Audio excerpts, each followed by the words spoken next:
Hello student, आज हम आपको इस क्लास में बताएंगे क्लास 10 मैथ वास्तविक संख्या प्रश्न वाली 1.2 का क्वेश्चन नंबर 6 क्या है। क्वेश्चन नंबर 6वां बताएंगे, क्वेश्चन नंबर 6। ठीक, चलते हैं इस क्वेश्चन को देख लेते हैं।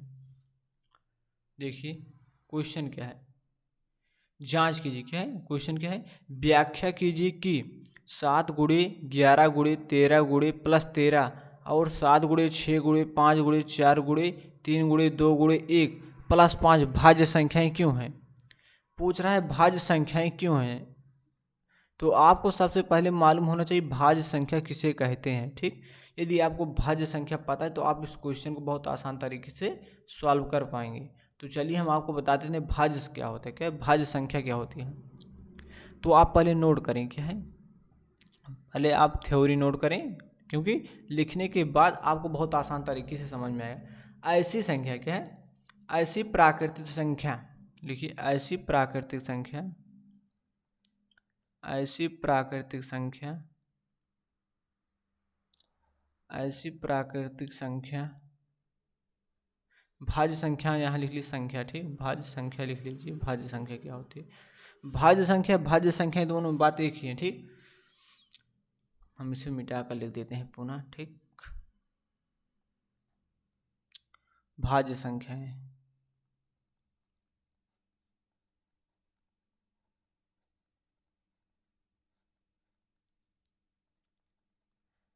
ऐसी प्राकृतिक संख्या,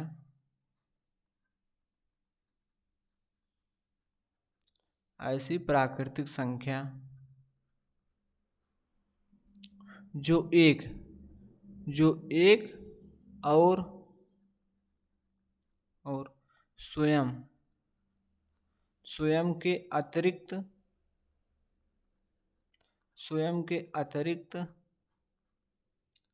कम से कम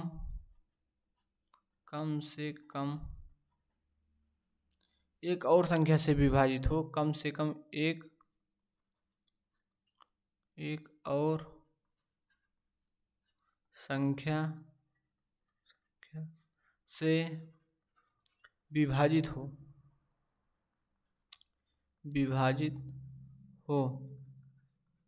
भाज्य संख्या कहलाते हैं। क्या है, भाज्य संख्या कहलाती हैं या भाज्य संख्या कहते हैं।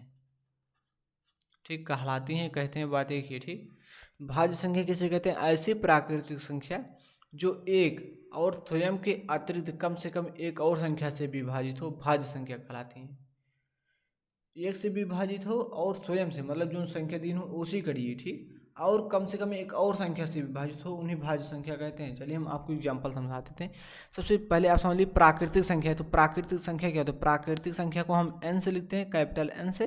प्राकृतिक संख्या तो 1 2 3 4 5 डेड डेड डेड है इन्फिनिटी, ये सब हमारी क्या होती है, प्राकृतिक संख्या होती है। ठीक, अब आपसे पूछा भाज्य संख्या किसे कहते हैं। जैसे आपका 4 क्या है, भाज्य संख्या है। क्या है, आपका 4 क्या है, भाज्य संख्या है। कैसे, देखिए समझिए, 4 जो है 1 से कट जाएगा, हम इसमें 1 से भाग देंगे तो 4 आएगा। ठीक, देखिए एक और स्वयं का मतलब 4 से हम इसमें भाग देंगे तो तब भी कट जाएगा ना, तो 1 आ जाएगा। और स्वयं के अतिरिक्त कम से कम एक और संख्या से विभाजित हो। एक संख्या मतलब जैसे हम 4 को 2 से भाग दे रहे हैं तो कट जाएगा ना, 2 आया ना।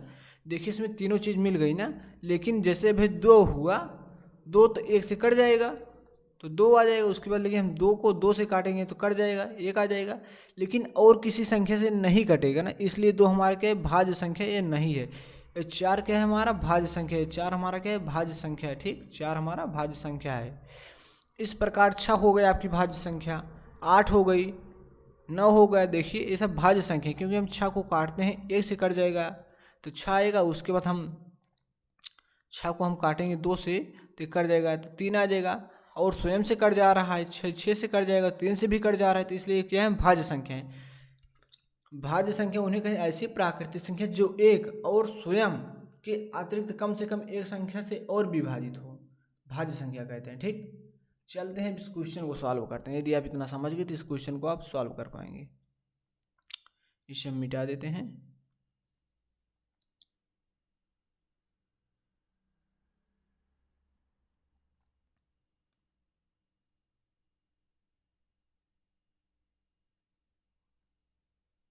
आप इसी वीडियो को पॉज करके नोट कर सकते हैं। ठीक,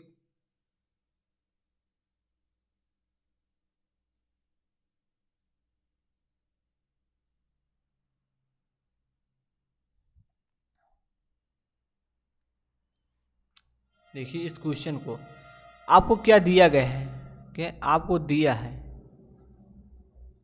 आपको दिया है क्या 7 गुणे 11 गुणे 13 गुणे 13, क्या है आपको दिया गया है 7 गुणे 11 गुणे 13 प्लस 13। ठीक, यही आपको दिया गया है। जब आप इसको सॉल्व करेंगे, जब आप इसको हल करेंगे तो आ जाएगा 1014। क्या आ जाएगा 1014 आएगा। ठीक, जैसे आपको 7 से इसमें गुणा कराना पड़ेगा और उसके बाद फिर 13 से गुणा कराएंगे, उसके बाद 13 को जोड़ेंगे तो आ जाएगा 1014। और जब आप 1014 इस प्रकार से आप सिंपल आ जाएगा। जब 1014 का आप अभाज्य गुणनखंड करेंगे, क्या है, जब आप 1014 का इस प्रकार से अभाज्य गुणनखंड करेंगे तो आ जाएगा 2 पंचे 10। उसके बाद 2 संख्या के साथ करें, उसके बाद यहाँ 0 आ जाएगा, उसके बाद 2 7 14। ठीक, उसके बाद 2 दूना 4, यहाँ 1 आ जाए, 2 पंचे 10। ठीक, सॉरी 2 दूना 4, यहाँ 1 आ गया ना, 2 पंचे 2 से नहीं कटेगा। ठीक, अभी 3 से कटेगा, 3 एक कम 3, यहाँ 2, 3 छंग 18, उसके बाद 2 3 9 27, 169 आ गया ना, तो 13 से कटेगा, 13 13 में एक छना होता है। ठीक, 13 एक कम 13, उसके बाद 3 बचा, 13 3 39, फिर 13 से काट दिया, 13 से कट गया। ठीक, उसके बाद इसे काटने के बाद आया 2 गुणे 3 गुणे 13 गुणे 13 आया। ठीक, इतना आया इसका भाज्य गुणनखंड ना। तो आप इसे लिख सकते हैं यहाँ, चूंकि क्या आप यहाँ लिख सकते हैं चूंकि यह 2 या 2 से अधिक, क्या है, चूंकि यह 2 या 2 से अधिक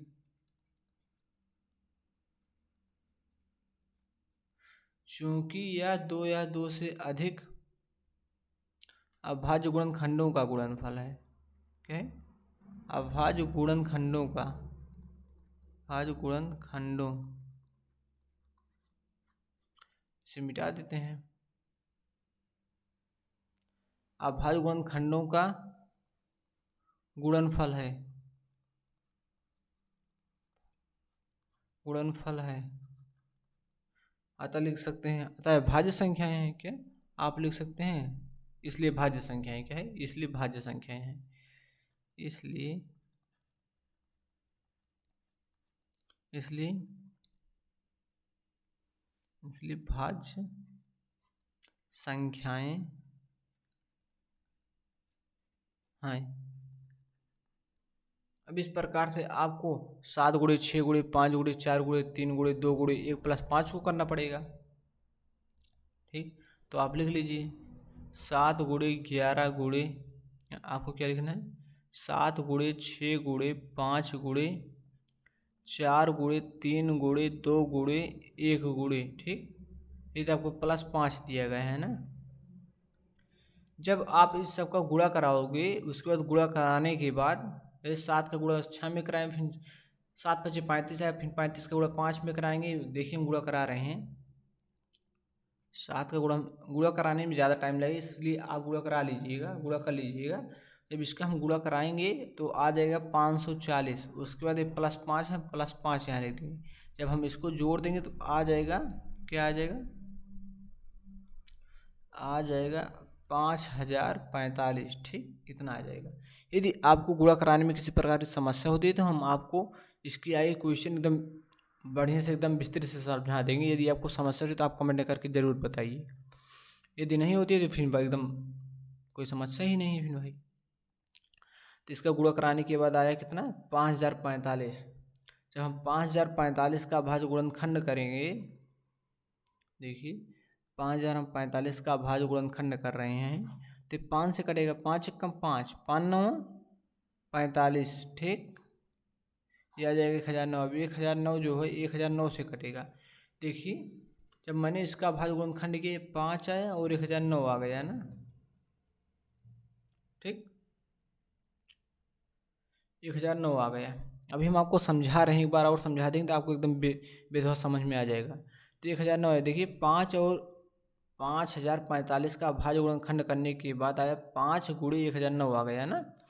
तो आप यहाँ लिख सकते हैं चूंकि यह 5 और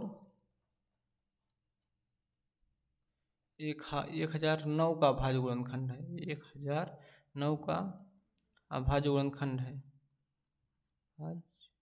गुणनखंड है, गुणनखंड है, गुणनखंड है। अतः तब भाज्य संख्याएं हैं। क्या है? अतः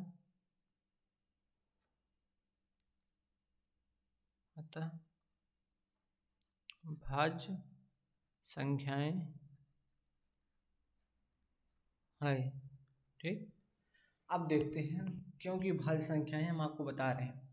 मैंने आपको बताया भाज्य संख्या, जैसे 4 हमारी भाज्य संख्या है, उसी प्रकार 1014 भी हमारी भाज्य संख्या है। जैसे हम 4 को काटते थे, 4 जो है हमारा 1 से कट जा रहा है तो 4 आया।